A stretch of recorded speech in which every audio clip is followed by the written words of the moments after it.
What is Kirby Smart's domino effect on college football, and more specifically in the SEC? I'm not in my usual location in my home office. I've got to do this video out and about, but we're getting it done. Since Kirby left Alabama, I think that things have definitely changed in college football. Or Alabama had a chokehold on the sport while Kirby was there. Obviously, Nick Saban continued to put together amazing staffs. They won back-to-back national championships in 11 and 12. They won one before that. They won one after that while Kirby Smart was there. They've won two since he left, but Georgia has now won two with Kirby Smart, and they've played for a third. And Alabama isn't making it to the national championship every single year. Now, they've made it a bunch of times, but they're not winning as much. I think that their defenses have certainly changed. I don't think the Alabama defenses have been as menacing since Kirby Smart has left. So what is that domino effect? Ryan Curley from Dog Post here talking about Kirby Smart and his impact on the entire sport of college football, right? And it's easier to discuss that through the scope of the SEC because that's really more of what he's impacted, but Nick Saban, obviously, he won with LSU. He had taken Kirby with him to multiple places. They had great staffs. I mean, there was one year where Kiffin was the OC and Kirby was the DC on an Alabama staff. For for Kirby, I mean, think about all the absolute studs that went through Alabama on the defensive side of the ball back then. I think about that defense in 2012 that was just stacked. It had all sorts of guys. You had guys like CJ Mosley and dudes like that. There's so many guys I can't even think of them. Um, and Kirby recruited a lot of studs that ended up playing on the team directly after he had left. But Alabama's defenses haven't been as menacing since then, right? Where it's like, wow, we just know we cannot score on this Alabama defense.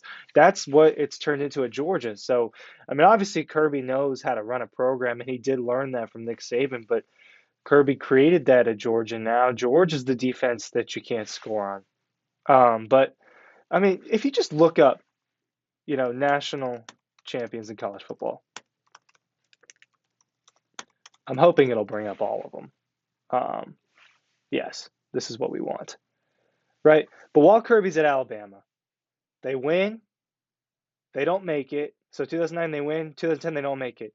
11 they win, 12 they win, 13 they don't make it, 14 they lose the semifinal, 15 they win. That's a lot of winning while Kirby's there. All right? Post Kirby. All right, post Kirby. So starting in 2016, Alabama makes it, loses to Clemson. Alabama makes it, beats Clemson. 18 they don't make it. 19, well, 18 they do. They lose to Trevor Lawrence. 19 they don't make it. 20 they win. 21 they lose to Georgia. 22 they don't even make the playoff. I think it's been,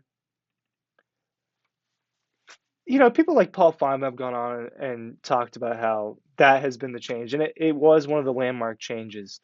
But I don't think Alabama like fell off some cliff. That is certainly not what has happened.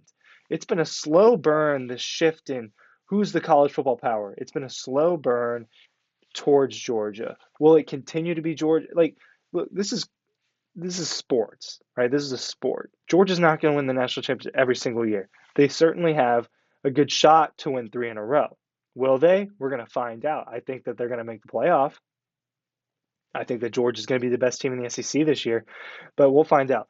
Alabama has still been at or near the top of college football even after Kirby left, but it feels different, right? Here is some of my point. Here's some of my point with that. Bryce Young. It seems that the consensus from a lot of people, including me, is that Bryce Young is the best quarterback, is the most talented quarterback Alabama's ever had, and he's better than Jalen Hurts. He's better than Tua, right? Well, they didn't win one in the 2 years Bryce Young was a starter. Look across the board. I mean, their teams just weren't as good. Kirby Smart leaving definitely has at least a little bit to do with that. Kirby Smart taking those stars definitely has a little bit to do with that. But that's not, of course, the only reason. College football has also changed.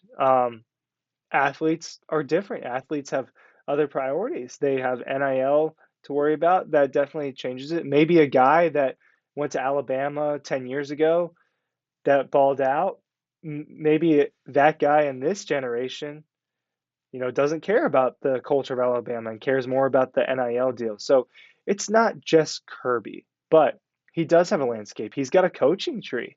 You got Mel Tucker, you've got Dan Lanning, you've got guys leaving. Kirby Smart's footprint on college football is growing the way that Nick Saban's did. You're going to see this tree branch with these are all the guys that Kirby got. That's what you're seeing. Like Nick Saban has done that, and now Kirby has. But the way that Kirby runs this program is so, it's Nick Saban is the only other thing like it, and obviously Kirby emulated a lot of things, but I mean, this is a military base here in Athens, man. I don't know how like I don't get to go inside very often, but it's ran like a military. Man, it is real serious. To the I mean, I'm trying to figure out the best way to describe it. It's not life or death, right? Winning these games is not life or death, but as close as you can get to life or death, that's how this program is ran. Like winning and success is what matters here, and they will do whatever it takes to accomplish that. The way that the Georgia players speak to media, speak to people, is different than the way other players speak. There is a level of discipline and eye on the prize that I have seen from Georgia players the last couple of years that I don't see as much from other programs, right?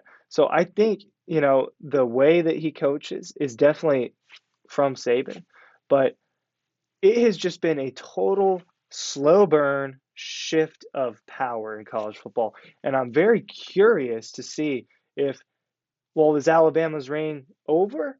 Is a new dynasty starting? Does Nick Saban pick it back up? Because the most talented quarterback he's had has been Bryce Young, and they didn't win with him as a starter. Now they made it, they definitely made it, but his teams have not been as good. I don't think the 2020 team super talented, but I don't think his teams in general has been as dominant as they were back then when Kirby was there. It was just like back then it felt like, oh yeah, it's Alabama, when Kirby was there. And to me, it has slowly shifted from that. And maybe it shifts towards Georgia, or maybe there's more parity in college football. But I think that's kind of the footprint, and it begins with Kirby leaving. The shift in the way it is. It was just Alabama or bust for a few years there. Whether you want to admit it or not, that's how you felt. It felt that Alabama was going to win, or you didn't know what was going to happen. Now it's different. I think there's more parity, or you'll see that shift to Georgia. It's interesting to see what happened, but Kirby leaving Alabama, I think, affected a lot of things.